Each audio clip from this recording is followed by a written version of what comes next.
Hello, bachcho. Let's read the given question. The question says a thermodynamic system undergoes cyclic process A, B, C, D, A as shown in the figure. The work done by the system in the cycle is option A P naught V naught, option B 2 P naught V naught, option C P naught V naught by 2, option D 0. So we need to understand important thing, that is area under pressure volume curve.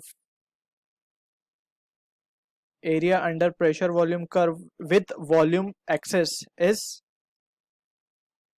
gives, or basically we can write gives work done. ठीक है ना. So this important thing we need to remember. अब यहाँ से we can see कि जो process हमें दिया गया, लेट्स से ये पॉइंट हम O मान लें, सो इसको हम कहेंगे OAD और OBC. यहाँ पे दो कर्व दिख रहे हैं हमें, एक ये वाला एंड एक ये वाला. ठीक है. सो बेसिकली इन दो कर्व में से we are interested in calculating the total work done in the cycle. So यहाँ पे we can calculate the work done and just हमें क्या करेंगे, फिर we will add it up to get the final total work done. ठीक है. सो सबसे पहले हम निकालते हैं ODA. सो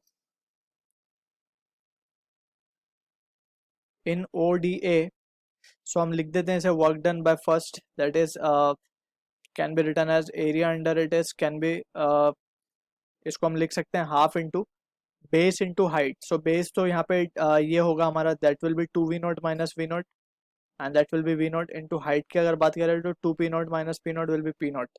सो ये हो जाएगा P0 V0 बाई 2. ठीक.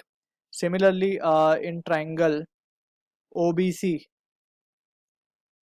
तो यहाँ पे वर्क डन 2 ले लेंगे हम इसे, इसको क्या लिख सकते हैं हम, half into base again V0 and height again P0. 3P0 minus 2P0 will be P0. सो ये आ जाएगा P0 V0 by 2.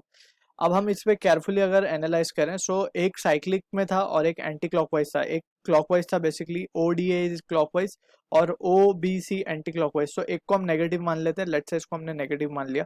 So we can say the total work done in the cycle को क्या लिख सकते हैं, दैट इज अक्रॉस ABCDA. इसको हम लिख सकते हैं W1 plus W2 and that will comes out to be 0, जो कि हमारा ऑप्शन है D.